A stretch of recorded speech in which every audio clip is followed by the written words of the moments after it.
with how anger directly connects us to boundaries. And knowing our boundaries directly connects us to safety.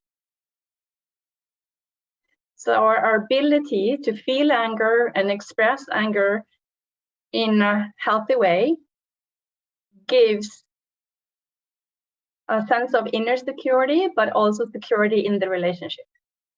Because if you're scared of expressing your boundaries and you know what is okay and not okay for you, there is lacking of trust in the connection. And if there's lacking of trust, it's also gonna, if you connect this to sex, it also deeply affects the ability to have pleasure, and as well as the physical aspect of it will affect the ability to have orgasm and deeper orgasm. So hopefully that makes more motivating to feel anger. A broken record saying this, I'm going to continue saying it, because the biggest challenge is that there's so much misconception about what emotions are. So the anger emotion is pure inside of your body. You know, it's like energy is rushing through your body and it can feel like flames, and it often is connected to certain parts of your body being activated.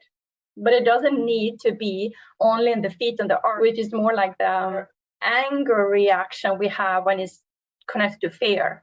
But we also have different kinds of anger that can connect to, for instance, passion.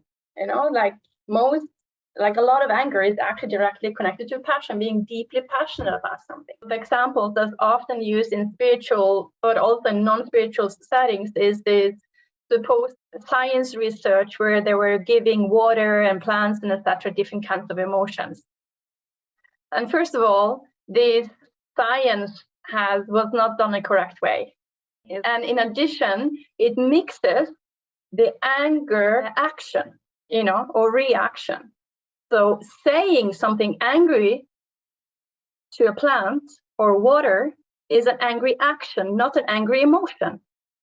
Thinking angry thoughts, it's not an emotion, it's thinking anger. It's thinking about an angry thought. Learning to get a little bit of distance from our thoughts. Not identifying with whatever is happening up in this meaning-making suggestion machine that our mind is constantly making a lot of assumptions and a lot of ideas. And it's just, the more you start to process and see what's going on inside of your mind, the more you realize that, oh my God, it's a circus there. It's a huge circus.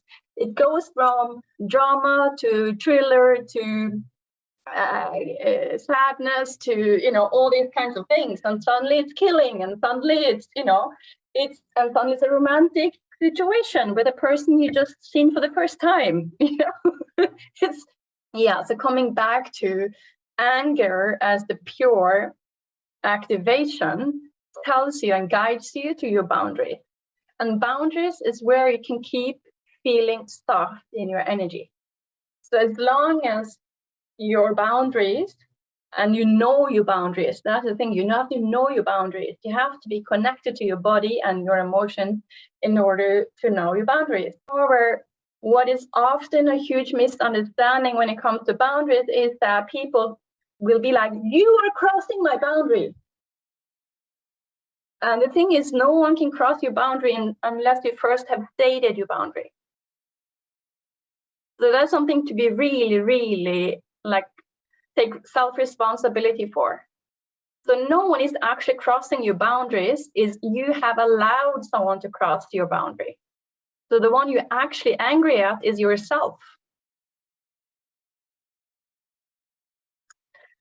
If you state your boundary and it's very clear, and a person continue, then you actually have, in my perspective, all the right in the world to be angry.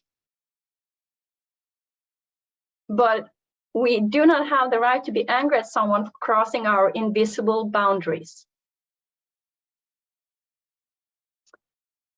And this can then, for instance, come up both in sex and sensuality, and when it comes to emotions, is that often if we're suppressing anger, we don't notice that they're crossed.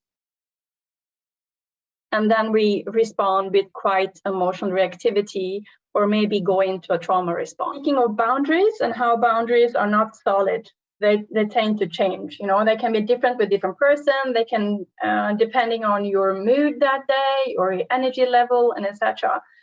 But in addition, though, I want to, if we're speaking of sexual boundaries, I think it's really, really important to be aware of large parts of our brain are starting to shut down when we get sexually aroused, where we have our morals and our values. So, starting to have an intimate connection with your anger will give you a beautiful sex life.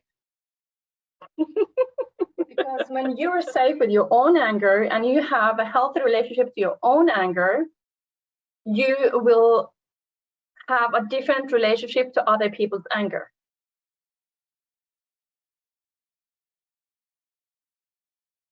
That may take a little bit of contemplation.